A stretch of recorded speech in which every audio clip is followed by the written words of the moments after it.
Hermanos, sed imitadores de mí y mirad a los que así se conducen según el ejemplo que tenéis en nosotros. Porque por ahí andan muchos, de los cuales os dije muchas veces, y aún ahora lo digo llorando, que son enemigos de la cruz de Cristo, el fin de los cuales será perdición, cuyo Dios es el vientre y cuya gloria es su vergüenza, que solo piensan en lo terrenal. El mensaje de Pablo la semana pasada en estos versículos estaba muy claro. Aunque debemos seguir al Señor, también nos dice que hay que fijarse en aquellos cuyas vidas buscan ser semejantes a Cristo, y al revés, debemos huir de aquellos que por su comportamiento ponen su mira en las cosas de este mundo. Por eso, cuídate de ellos, ni te acerques, escapa a su enseñanza y de su influencia. Así terminábamos el sermón el domingo pasado, viendo cómo Pablo recalca la importancia de los buenos ejemplos, que son modelos a imitar, y el cuidado que tenemos que tener con aquellos cuyo modelo de vida hay que evitar. Decíamos, y lo volvemos a repetir, que nuestra manera de pensar siempre influye en nuestra manera de vivir. De ahí la importancia de la doctrina. No se puede tener una doctrina errónea y esperar de ella que surja una santidad correcta. Eso es imposible. Y al revés, nuestra conducta siempre será la mejor presentación de nuestra fe. Un hombre que vive una vida que no se corresponde con lo que dice que cree, no es que le engañe a Dios, es que se está engañando a sí mismo. Así que en estos versículos Pablo nos muestra la importancia que tiene nuestra conducta para confirmar en la fe a nuestros hermanos, a otros creyentes, y también para la proclamación del Evangelio a los incrédulos. Pablo nos está diciendo que si hacemos caso a los falsos maestros, sus doctrinas falsas pueden comprometer muy seriamente nuestra santidad y desviarnos hacia el pecado. Y además, que ese mal ejemplo llegará a ser piedra de tropiezo para los incrédulos y también para otros creyentes que observan nuestra conducta. Fijándonos en esos versículos, vamos a resumir en 4 puntos cómo eran las vidas de aquellos que enseñaban que una vez que habías creído, porque es de estos de los que está hablando en estos versículos, una vez que habías creído en Cristo, podías hacer lo que te diese la gana, porque la gracia de Dios abundaba sobre el pecador. Si os fijáis, ahí habla de su carácter, eran enemigos de la cruz de Cristo, o sea, su comportamiento era pensar en lo terrenal, habla pues de su carácter, habla también de su Dios. ¿Cuál es su Dios? Sus pasiones, de su gloria. Dice que su gloria es su misma vergüenza. En vez de avergonzarse de sus actos, se jactaban de ellos públicamente. Y su futuro. Su futuro es la perdición. Pues bien, ahora Pablo va a usar este mismo esquema, el que veis ahí, el que yo os acabo de decir, su carácter, su Dios, su gloria y su futuro, para mostrarnos cómo es el verdadero cristiano, frente a cómo nos ha dicho que es, cómo se comportaban los libertinos en la iglesia en Filipos. Y como digo, lo va a hacer a través de un fuerte contraste sobre su carácter, ahora ya de los cristianos, su Dios, su gloria y su esperanza. Vamos a ver, pues, lo mismo, pero la otra cara de la moneda, versículos 20 y 21. Mas nuestra ciudadanía está en los cielos, de donde también esperamos al Salvador, al Señor Jesucristo, el cual transformará el cuerpo de la humillación nuestra para que sea semejante al cuerpo de la gloria suya, por el poder con el cual puede también sujetar a sí mismo todas las cosas. Pasaporte al cielo. El carácter del cristiano y su esperanza. Filipenses 3, versículos 20 y 21. El tema del sermón de hoy es comprobar la diferencia que hay en el carácter y por lo tanto en el comportamiento y en la esperanza del cristiano que verdaderamente ha sido salvado frente al carácter y por lo tanto el comportamiento y la esperanza de los libertinos. Vamos a ver esto en los versículos 20 y 21 a través del siguiente esquema. Primera parte. ¿Cómo es nuestro carácter? Versículo 20. Segunda parte. ¿Cómo es nuestro Dios? Versículo 20. Y tercera parte, ¿cómo es nuestra gloria y nuestro futuro? Versículo 21. Primera parte, ¿cómo es nuestro carácter? Mas nuestra ciudadanía está en los cielos, de donde también esperamos al Salvador, al Señor Jesucristo. Nuestra ciudadanía está en los cielos. Esta ilustración de nuestra situación es excelente y lo es por tres motivos. Somos diferentes por estatus y por esencia, por comportamiento y por los privilegios que disfrutamos de esta ciudadanía. Hay un tercer motivo por el cual somos diferentes, pero eso lo veremos en el versículo 21. Primero, diferentes por estatus y por esencia. Si os fijáis en el versículo 20, Pablo no dice que nuestra ciudadanía estará en los cielos. Nos dice que ya está en los cielos. Y la conjugación de este verbo en presente y no en futuro es fundamental para poder entender muchas cosas que hoy vamos a intentar explicar. Y es que si eres un verdadero cristiano, desde ahora mismo, desde ya,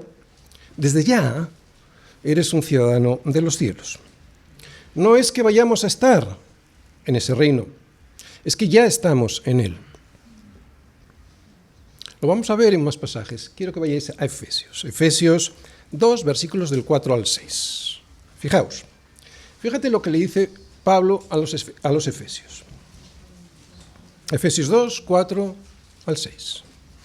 Pero Dios, que es rico en misericordia, por su gran amor con que nos amó, aun estando nosotros muertos en pecados, nos dio vida juntamente con Cristo. Por gracia sois salvos. Y juntamente con Él nos resucitó, y asimismo, y yo tengo subrayado aquí, nos hizo sentar en los lugares celestiales con Cristo Jesús. Nos hizo sentar. Lo que ahí le dice Pablo a los Efesios es que estamos sentados ya en los lugares celestiales. No que algún día estaremos. Y ya lo estamos porque Cristo mismo nos sentó cuando juntamente con Él fuimos resucitados. A Colosenses, vamos a Colosenses todos. Colosenses, capítulo 1, versículo 13. A los colosenses les dice algo similar. Fijaos, el cual, Dios está hablando, nos ha librado de la potestad de las tinieblas y trasladado al reino de su amado Hijo. ¿Qué está diciendo ahí a los colosenses? Dice que el Padre, al morir el Hijo en nuestro lugar y también resucitar, en su momento ya nos trasladó de este mundo en el que reinan las tinieblas a su reino celestial. No nos trasladará, ya estamos trasladados. Todos los que aquí estamos sabemos perfectamente que no nos ganamos este pasaporte para el cielo por nuestros propios méritos. Nunca fuimos nosotros los que iniciamos los trámites legales para llegar a ser ciudadanos del reino de los cielos. Y esto es fundamental porque si hubiese sido así, seríamos los mismos, pero con unos papeles en nuestro bolsillo que dirían, esos papeles, que pertenecemos a otro país. ¿Qué pasa cuando iniciamos los trámites de nacionalización para ser ciudadanos de un país distinto al nuestro? ¿Qué pasa? Los iniciamos nosotros, pero seguimos siendo los mismos, con las mismas costumbres, con los mismos hábitos que teníamos en nuestro país de origen. Lo que pasa es que ahora con un papel que dice que somos ciudadanos de ese nuevo Estado. En esta nueva situación, nadie te obliga a cambiar tus costumbres. Más allá de las normas básicas de conducta universal, puedes seguir bailando tus bailes, puedes seguir comiendo tus comidas, e incluso puedes seguir con tu propio idioma y tu misma religión. Sin embargo, la nueva ciudadanía que está en los cielos no es un mero trámite legal. No hay solo un trámite legal que nos deja como estábamos, pero en otro país diferente. Es un nuevo nacimiento que nos hace ser personas esencialmente diferentes. No somos los mismos. Además, el nuevo nacimiento lo provoca Dios. Lo provoca Dios a través de su Espíritu Santo en nosotros para que entendamos primero y aceptemos después que debemos volver a casa que nuestro Dios no es nuestro vientre y que no fuimos creados para perdición. Fijaos, lo hizo todo Dios. Primero, eligiéndonos y escogiéndonos para salvación.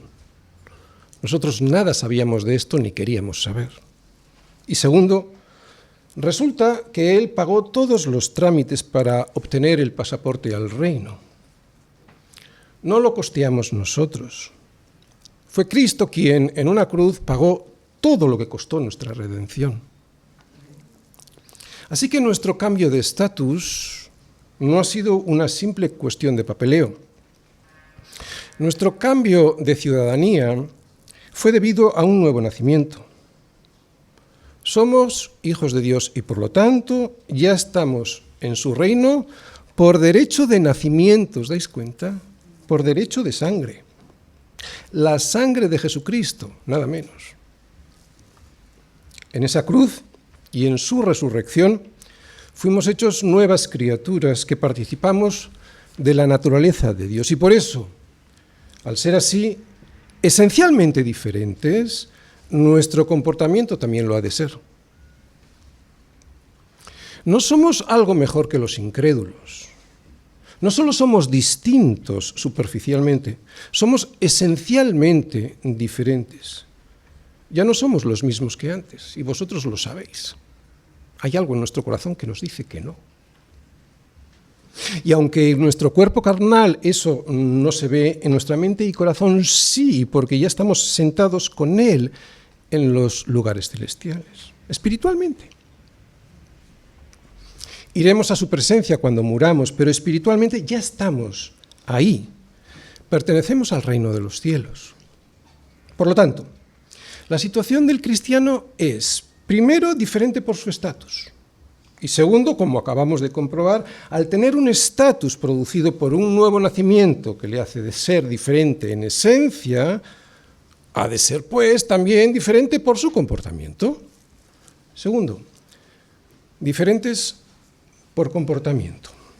Estamos viendo cómo Pablo hace un contraste entre los cristianos verdaderos y aquellos libertinos que andaban por Filipos diciendo que lo eran, pero cuyo comportamiento dejaba mucho que desear.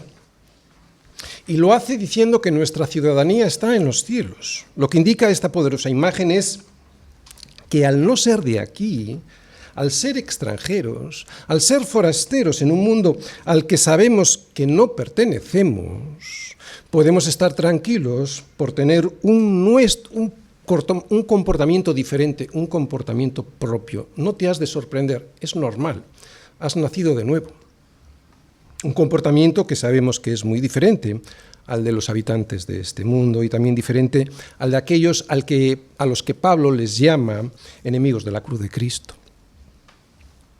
Fijaos, así como los libertinos tenían en su mente y en su corazón puestos en las cosas terrenales, nosotros los tenemos puesto en el reino al que pertenecemos. Y la consecuencia de esto es enorme. Nuestro carácter es completamente diferente al de los habitantes de este reino y por lo tanto nuestro comportamiento también, aunque ahí luchamos, claro. Hay que recordar que solo hay dos reinos. Solo hay dos reinos. Y que cualquier persona de este mundo, lo quiera saber o no, se encuentra viviendo en uno de esos dos reinos. El reino de este mundo, al que pertenecían los libertinos, el reino de Satanás, y luego está el otro reino, el reino de Dios. Nadie puede estar en medio de los dos reinos. O se está en uno o se está en otro. Nadie se puede declarar neutral en esta guerra. Dios no lo permite. O estás en el bando de Satanás luchando contra Dios, o declaras tu lealtad al reino de los cielos. Y es que los dos bandos están en guerra. Nuestro reino tiene un rey y el otro también. Nuestro rey nos dice: amados, yo os ruego, como a extranjeros y peregrinos, que os abstengáis de los deseos carnales que batallan, ¿os dais cuenta de la guerra? Que batallan contra el alma. Y esta es nuestra lucha. Esta es nuestra lucha. Los libertinos y el resto del mundo, sin embargo, tienen otro Dios que es el vientre y cuya gloria es su vergüenza porque solo piensan en lo terrenal.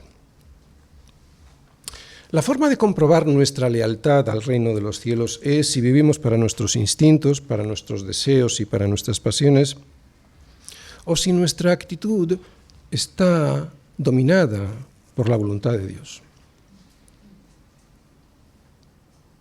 Cuando menos nuestra actitud. Somos leales al Señor si es su deseo y voluntad lo que nos controla y lo que nos gobierna. Y por el contrario, si lo que nos controla y lo que nos gobierna no es su voluntad, hay dudas, ¿verdad? Si invertimos en su deseo y voluntad todo nuestro tiempo y toda nuestra energía, es cuando somos ciudadanos del reino de los cielos. ¿Dónde está nuestro mayor tesoro? Porque donde esté nuestro tesoro, allí también estará nuestro corazón. ¿Os dais cuenta? Esta ha de ser la actitud. Y por lo tanto también el comportamiento de los ciudadanos del reino de los cielos. Y atención, porque no se trata solo de moralidad. Todos conocemos a personas íntegras en su moral, pero que no dedican ni un solo instante a Dios, y para ser un ciudadano del reino de los cielos, nuestros pensamientos y lealtad han de girar en torno al Señor. Si le dedicas tiempo a tu relación con Dios, estamos hablando de comunión con Él, y tus pensamientos desean hacer su voluntad, entonces es cuando te estás demostrando que eres leal al reino de los cielos. Nuestro reino tiene un rey y el otro también. No existe la neutralidad en esta vida. Se lo dice Pablo a los romanos. Ya lo hemos visto muchas veces, ¿verdad? ¿No sabéis que si os sometéis a alguien como esclavos para obedecerle, sois esclavos de aquel a quien obedecéis? Y aquí están las dos opciones. Sea del pecado para muerte o sea de la obediencia para justicia. La gente se piensa que es libre, pero no existe el libre albedrío. Lo acabamos de leer. O eres esclavo del pecado para muerte, o eres obediente a Cristo para justicia. Unos sometidos a Satanás para muerte y otros dominados por el Rey de Reyes para justicia eterna. No somos mejores que ellos, no se trata de eso, es más que eso. Somos esencialmente, en nuestra esencia, esencialmente diferentes y por eso podemos hacer la voluntad de Dios. No sin luchar, pero podemos. Y su voluntad está en su ley. Es una ley diferente porque, recordad, ya estamos viviendo en otro país. Son unas reglas diferentes al reino de las tinieblas. Todos los ciudadanos del reino de los cielos sabemos que tenemos un nuevo código de conducta. Por eso ahora vemos las cosas completamente diferentes a como las veíamos antes, gracias a este nuevo código legal. ¿Cuál es? La perfecta ley de la libertad. Su palabra. Que no es libertad para hacer lo que nos venga en gana, sino que es una ley que nos hace libres del engaño de las tinieblas. Por eso se llama la ley de la libertad. Y también por eso nos dice Santiago que el que mira atentamente en la perfecta ley, en la de la libertad, y persevera en ella, no siendo oidor olvidadizo, sino hacedor de la obra, este será bienaventurado en lo que hace. Por lo tanto, la situación del cristiano es diferente, primero por su estatus y segundo, su nuevo estatus producido por un nuevo nacimiento le hace ser diferente en esencia y por eso su comportamiento es diferente. Y tercero, el cristiano es diferente por los privilegios que tiene. Tercero, diferentes por privilegios. Nuestra ciudadanía, como acabamos de ver, nos exige una serie de obligaciones como cualquier otra ciudadanía, pero también nos ofrece una serie de derechos. Como ciudadanos de este país tenemos una serie de privilegios que no tienen en el reino los ciudadanos del reino de las tinieblas. Los privilegios que tenemos son audiencia real, seguridad y servicio. Hay un cuarto, pero lo veremos en el versículo 21. Audiencia real significa, ya sabéis, que podemos presentarnos delante del rey para tener comunión con él y también para suplicar por nuestras peticiones. Nuestro rey no es un rey cualquiera, es un rey misericordioso y atento. Él está dispuesto a escuchar siempre y él se duele con nosotros.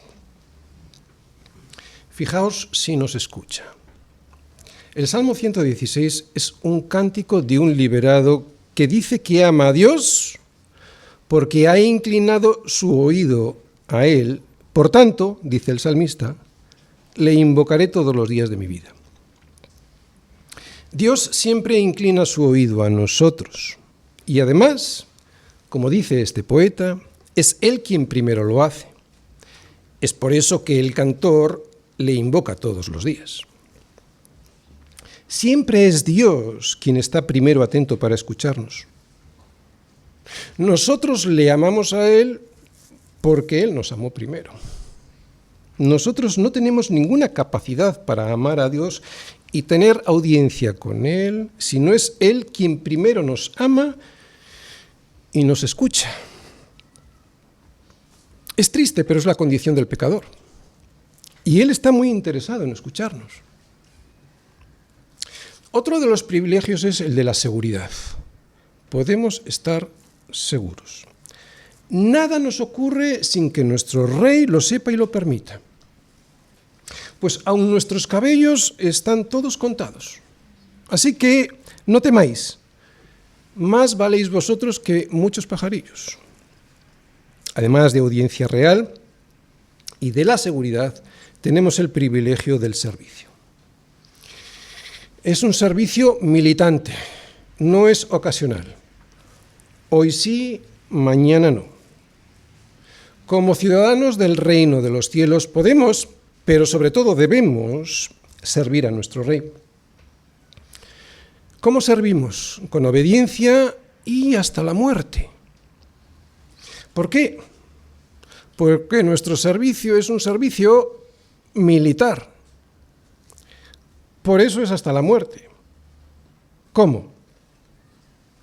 Bueno, en algunos países somos tan perseguidos que es hasta la muerte física, pero aquí no. ¿Cómo nosotros podemos servir? Pues poniendo nuestra vida al servicio de nuestro rey cuando morimos a nosotros mismos, ¿no? A nuestros deseos, a nuestras pasiones, porque hemos sido asidos por él para alcanzar un bien mayor que es vivir eternamente. Y eso se hace como los buenos militares, luchando hasta la muerte por tu patria. Nuestro servicio es militar.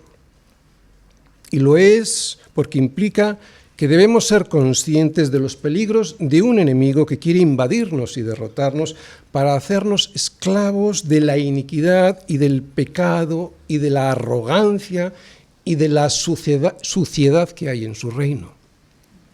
Por eso es un servicio militar, porque siempre tenemos que estar vigilantes a los peligros que nos amenazan en este mundo sucio y desordenado. No tenemos que dejar nada que no compita con Dios, pero sí que tenemos que sacrificar cualquier cosa que nos aleje de Él. ¿Cómo? Muriendo a nosotros mismos. Otra vez, es una guerra. Esta es la guerra. Esta es nuestra lucha. Resumiendo, nuestra situación es diferente primero por estatus, segundo por el comportamiento y tercero por los privilegios que acabamos de ver que tenemos. Pero ya antes de ver el cuarto de esos privilegios, ¿cómo es nuestro Dios? Segunda parte, ¿cómo es nuestro Dios? Mas nuestra ciudadanía está en los cielos, de donde también esperamos al Salvador, al Señor Jesucristo. ¿Qué nos dice aquí Pablo? Aquí Pablo nos está diciendo que nuestro Dios no es nuestro vientre, sino que nuestro Dios es un Señor, el Señor Jesucristo. En contraposición a lo que nos acababa de decir de los libertinos, cuyo Dios era su vientre, nuestro Dios es el Señor de nuestras vidas que busca nuestro bien y que además es un bien duradero. Así como los libertinos solo pueden esperar de sus dioses, que son sus vientres, placeres pasajeros que además duran muy poco y que les llevan a la perdición, nuestro Dios, además del Señor, es un Salvador, y es un Salvador de principio a fin. El Señor nos salvó, el Señor nos está salvando, y el Señor nos terminará de salvar totalmente. El Señor nos salvó. ¿Por qué? Porque el Señor es un Dios que ya vino a salvarnos de la culpa del pecado. Eso lo hizo muriendo en una cruz por nosotros. Es un Dios que está con nosotros actualmente salvándonos del poder de los deseos del pecado. Lo hizo con el poder de su resurrección, lo hace con el poder de su resurrección, pero aún hay más. Es un Dios que volverá para salvarnos de la perdición eterna, que es el destino de los libertinos, y darnos un cuerpo con el que seremos semejantes y ya a Cristo y perfectamente salvados de la presencia del pecado en nuestros cuerpos glorificados. Así que podríamos decir que ya fuimos salvados de la culpa del pecado, que estamos siendo salvados del poder del pecado y que terminaremos siendo perfectamente salvados de la presencia del pecado en nuestros cuerpos resucitados. Pero aquí, y a través del poder de la palabra, aquí que estamos en el medio de vamos a decir, del proceso de salvación, ¿verdad? Aquí es a través del poder de su palabra, es como podemos tener la libertad de ir siendo salvados del poder del pecado. Esta es la ley de la libertad, su palabra. Estamos en un mundo que se enfrenta a Dios todos los días y que por lo tanto también a nosotros. Es un mundo hostil porque los que viven bajo el maligno están controlados por él y por su pecado. Pero aún más, es que nosotros mismos no somos perfectos. Se lo oímos decir a Pablo. No es que lo haya alcanzado ya, ni que ya sea perfecto, sino que prosigo por ver si logro asir aquello para lo cual también fui asido por Cristo Jesús. Esta es nuestra situación en el mundo. El Señor no nos engaña. A través de toda la Biblia, Él nos dice que nuestro cuerpo nos causará problemas y dolor, que somos débiles, que tendremos aflicción y que estamos sujetos a la enfermedad y finalmente a la muerte. Así que tenemos problemas fuera, producidos por este mundo, y dentro, producidos por nosotros mismos. ¿Cómo proseguir? ¿Cómo proseguir como nos animaba Pablo a hacerlo?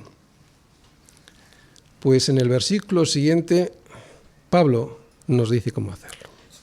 Tercera parte. ¿Cómo es nuestra gloria y nuestro futuro? El cual transformará el cuerpo de la humillación nuestra para que sea semejante al cuerpo de la gloria suya, por el poder con el cual puede también sujetar a sí mismo todas las cosas. ¿Recordáis cuál era la gloria de los libertinos? La gloria de los libertinos era su vergüenza. Ellos se gloriaban, se jactaban de sus perversiones que en realidad eran su vergüenza. Esa era su gloria y ahí se acababa su gloria. Pero los ciudadanos del reino de los cielos buscan darle la gloria a Dios con su comportamiento aquí y anhelan el día en el que allí les sea concedido un cuerpo glorioso, un cuerpo al que les será imposible pecar. Ese día, toda la vergüenza que hemos estado pasando aquí dará lugar a la gloria. Así que esto es una gran esperanza, esto es un gran acicate, esto es de gran ánimo, este versículo 21, para poder perseverar en aquello en lo que Pablo nos dice que prosigamos, ¿sí o no?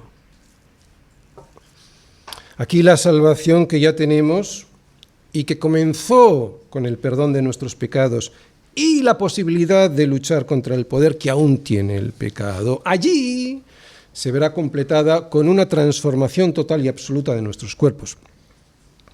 Nuestros cuerpos serán resucitados y transformados porque el cuerpo que tenemos ahora es un cuerpo de humillación. Nuestro cuerpo aquí sigue estando herido por el pecado, marcado por la corrupción del pecado. Por eso es un cuerpo mortal. Nuestro cuerpo muere porque la paga del pecado es muerte. Y este decreto de Dios, como todos los que Él pronuncia, se cumple siempre porque Dios no es hombre para que mienta, ni hijo de hombre para que se arrepienta. Él dijo y no hará, habló y no ejecutará. Así que si Él ha dicho que recibiremos un cuerpo glorificado, estate seguro que así será. Hemos dicho que los privilegios que tenemos por ser ciudadanos del reino de los cielos son los de audiencia real, los de seguridad y servicio. Podemos y debemos servir al Rey. Pero faltaba uno que vemos en este versículo 21. Sería imposible disfrutar plenamente de nuestra ciudadanía celestial si no podemos tener un cuerpo que nos permita disfrutarla plenamente, que es lo que nos pasa aquí. Y lo sabemos perfectamente. Pero este versículo nos dice que estamos en el proceso de salvación todavía, que eso lo tendremos. Y esto nos anima a seguir perseverando. Este versículo 21 nos muestra que la obra de redención, que comenzó con la elección, ya está totalmente terminada. Porque a los que antes conoció, también los predestinó, para que fuesen hechos conforme a la imagen de su Hijo, para que Él sea el primogénito entre muchos hermanos. Y a los que predestinó, a estos también llamó. Y a los que llamó, a estos también justificó. Y a los que justificó, a ellos también glorificó. Estas palabras del apóstol a los romanos nos muestran que la salvación es un proceso por el cual vamos siendo transformados a la imagen de Cristo hasta tener un cuerpo que ya no sufra dolor, ni enfermedad, ni angustia, ni fragilidad, ni vergüenza, ni pecado, ni corrupción.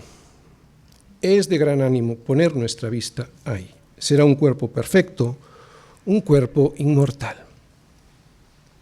Al principio somos nacidos en una nueva familia, la familia de Cristo, y por eso se nos da una nueva ciudadanía. Después, que es donde estamos ahora, a lo largo de toda nuestra vida, las virtudes del Hijo de Dios se van reproduciendo en nosotros hasta que lleguemos a nuestra última morada con Cristo en el cielo. Allí esperaremos en espíritu a ser resucitados por Él, pero ya cuando seamos resucitados lo haremos con un cuerpo libre de pecado, sin la humillación ni la vergüenza que nos produce el que tenemos ahora aquí. Así es la resurrección de los muertos. Se siembra en corrupción, resucitará en incorrupción. Se siembra en deshonra, resucitará en gloria. Se siembra en debilidad, resucitará en poder. Se siembra en cuerpo animal, resucitará cuerpo espiritual. Está haciendo referencia al cuerpo glorificado. Hay cuerpo animal y cuerpo espiritual, el cuerpo que recibiremos una vez seamos resucitados.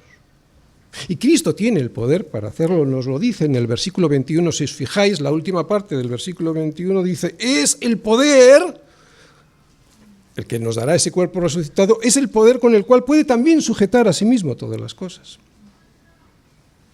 En contraste, y esto hay que decirlo, todos los que no han puesto su esperanza en el sacrificio vicario de Cristo en una cruz y en el poder que le resucitó de los muertos, así como los que dicen que creen, pero su vida muestra una vida de libertinaje, cuando Cristo regrese en su segunda venida, aunque también serán resucitados, lo serán con un cuerpo que experimentará un sufrimiento eterno. Hay que decirlo. No sabemos cómo será ese cuerpo. La Biblia no dice mucho acerca de esto. Lo que sí sabemos es que será un cuerpo que experimentará la vergüenza y la ira de Dios y sobre todo la falta de esperanza ya definitiva que aquí todavía podemos tener todos. Es como lo dice el profeta Daniel. Muchos de los que duermen en el polvo de la tierra serán despertados, unos para vida eterna y otros para vergüenza y confusión perpetua. Vergüenza y confusión perpetua que consisten, como nos dice el Señor mismo en Mateo 25:41, en que serán echados al fuego eterno preparado para el diablo y sus ángeles. No sé cómo será esto exactamente, pero no suena muy bien ni esperanzador. Pero hay que decirlo. Sin embargo, para ti y para mí, si realmente has puesto toda tu confianza en Cristo Jesús, volvamos a leer el versículo 21. Dice así: el cual transformará el cuerpo de la humillación nuestra para que sea semejante al cuerpo de la gloria suya, por el poder con el cual puede también sujetar a sí mismo todas las cosas. No existe mayor esperanza y más grande consuelo que podamos tener para poder proseguir en la carrera de la santidad, una carrera que es por fe. Termino. Quisiera hacer un resumen de 4 puntos sobre este capítulo 3 que acabamos de terminar, ¿de acuerdo? Primer punto. Todas las iglesias tienen problemas. No existe ni una sola iglesia en este mundo que no haya tenido problemas, que no los tenga o que no los llegue a tener. Sin duda la iglesia en Filipos era una iglesia ejemplar en muchos sentidos, y sin embargo vemos que Pablo estaba muy preocupado por ellos debido a una serie de problemas que habían surgido. Los más graves eran las falsas enseñanzas y los malos ejemplos. Aún así, en el siguiente capítulo, en el versículo 1, él dice que esa iglesia era su gozo y su corona. Unos 10 años antes de que escribiera esta carta, Pablo había fundado esta iglesia en Filipos y ya hemos visto que trata con ellos diferentes problemas, algunos de ellos muy graves. Solo en el capítulo 3 hemos visto que les advierte de los falsos maestros y de los libertinos. Los primeros eran los judaizantes que se paseaban por las iglesias enseñando falsas doctrinas que sembraban la confusión entre los filipenses. Eran judíos que se habían convertido al Evangelio, pero que enseñaban a los cristianos gentiles que para ser realmente salvos debían guardar la ley de Moisés. Insistían especialmente en la circuncisión, en las leyes que hacían referencia a la dieta alimenticia y en las fiestas religiosas que había que cumplir. Enseñaban que aquellos gentiles que se habían convertido al cristianismo tenían que acatar estas leyes para poder ser considerados por Dios como justos. Su estrategia era ir yendo por las iglesias que el apóstol Pablo iba abriendo para extender estas falsas doctrinas, estas herejías. Pablo ya había advertido y siguió advirtiendo de este gravísimo problema, ¿no? Tenemos en su correspondencia este problema, advirtiendo de este problema en las cartas a Corinto, Galacia y Filipos.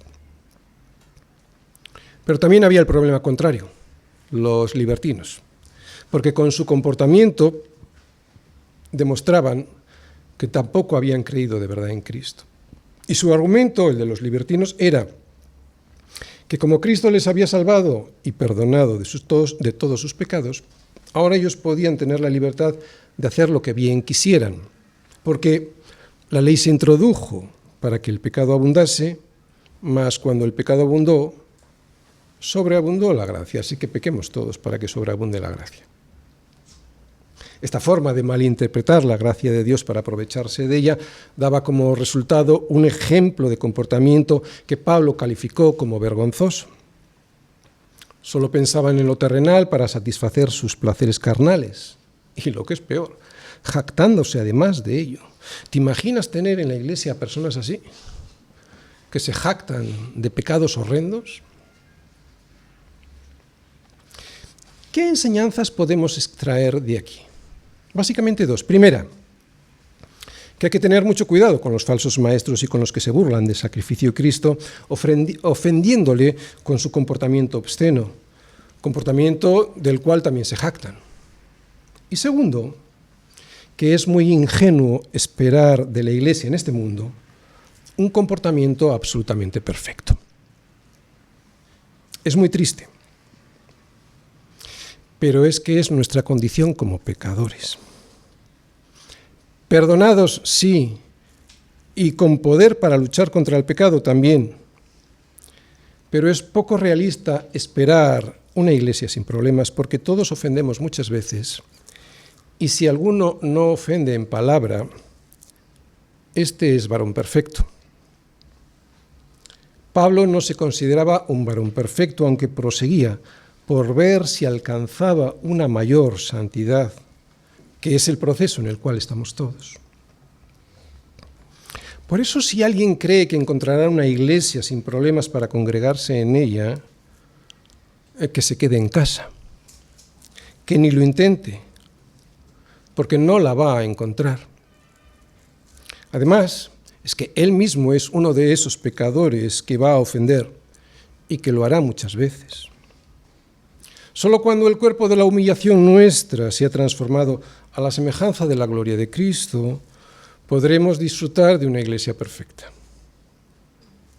Segundo, herejías que afectan a la salvación. Las dos herejías que resumen el resto de las herejías que se han dado en la historia de la Iglesia son estas dos que hemos visto en el capítulo 3. La que dice que las obras ayudan a la salvación, los legalistas, y la opuesta, la de los libertinos, la de aquellos que dicen que una vez salvado, pues no es necesario hacer obras, que no es necesario que la salvación venga acompañada por una transformación de nuestra vida, porque la gracia sola de Dios es suficiente. Y aunque esto último es cierto, que la gracia de Dios es suficiente, si realmente hemos recibido la gracia de Dios, esa gracia va a transformar totalmente nuestras vidas para obras de justicia. Las obras nunca serán la causa de la salvación, pero sí el fruto de esta, porque la fe produce obras. Hay más herejías que estas dos, la de los legalistas y la de los libertinos. Afectan a la santidad, y es muy importante detectarlas. Pero las que afectan a la salvación las podemos resumir en estas dos que hemos visto en el capítulo 3. Tercero, los buenos ejemplos son importantes. En la Biblia y en la historia de la Iglesia vemos que Dios ha levantado hombres de fe y de compromiso que han servido de ejemplo a otros cristianos para confirmar su fe y ayudarles a proseguir en la carrera de la santidad. Aunque algunos acusan a Pablo de falta de humildad al decir que los filipenses fueran imitadores de él, francamente es muy difícil decir a los demás que te sigan. Hay que ser muy valiente y sobre todo hay que estar muy seguro de tu propio ejemplo para hacerlo. Esta valentía es denuedo. Necesitamos hombres así, creyentes que den ejemplo con una vida llena de frutos del Espíritu Santo y que animen a los demás a seguir al Señor con integridad al mostrar que se puede. Deseo que los ancianos de esta iglesia podamos ser este ejemplo cada día un poquito más. Es muy difícil. Por eso, también deseo que la propia congregación nos ayudéis para poder hacerlo. Primero, perdonando nuestras faltas, sabiendo que aquí nadie ha alcanzado la perfección. Segundo, al ver esa comprensión y apoyo en vosotros, nos animemos a servir al Señor con más esfuerzo y dedicación todavía. Comprensión y misericordia es lo que pedimos para serviros cada día mejor.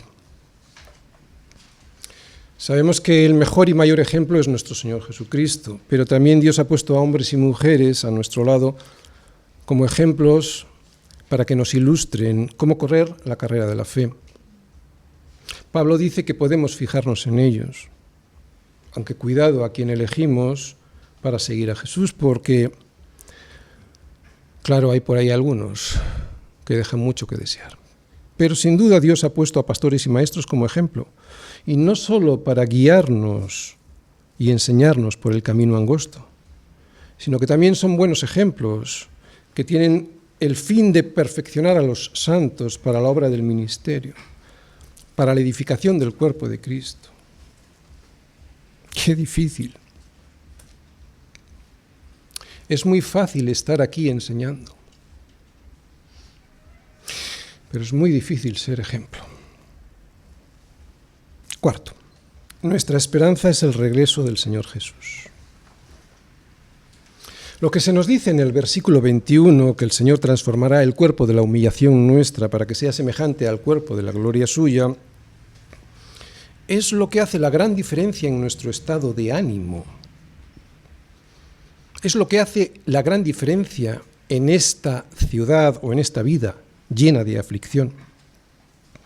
Podemos vivir rodeados de peligros, pero el Señor nos ha dicho que está con nosotros hasta el fin del mundo y que volverá para llevarnos con Él. Al principio en espíritu, pero cuando Cristo regrese y nos resucite de entre los muertos para darnos un cuerpo perfecto, estaremos completos para la eternidad. No sé a ti, pero a mí esta esperanza es la que me da fuerzas, la que me da paz en medio de la aflicción. Esta confianza de que nada ni nadie me separará del amor de Cristo, ni tribulación o angustia, persecución o hambre, desnudez o peligro o espada, es la que me anima a proseguir y perseverar. ¿Quién no desea estar allí donde los medios de gracia ya no son necesarios porque estaremos rodeados de la gracia misma? Ya no seré tentado, ni corrompido, ni enfermado, ni angustiado, ni odiado, ni afanado, ni perseguido, ni desvelado, ni avergonzado, ni roto, ni debilitado, ni entristecido, ni preocupado. Pero podemos empezar a disfrutar de todo esto aquí, desde aquí mismo. Es cierto que como una sombra nadie nos engaña, pero podemos pedirlo para empezar a disfrutarlo, y Él nos lo dará. ¿Sabéis? Es que pedimos cosas pequeñas a un Dios grande, pero Cristo volverá.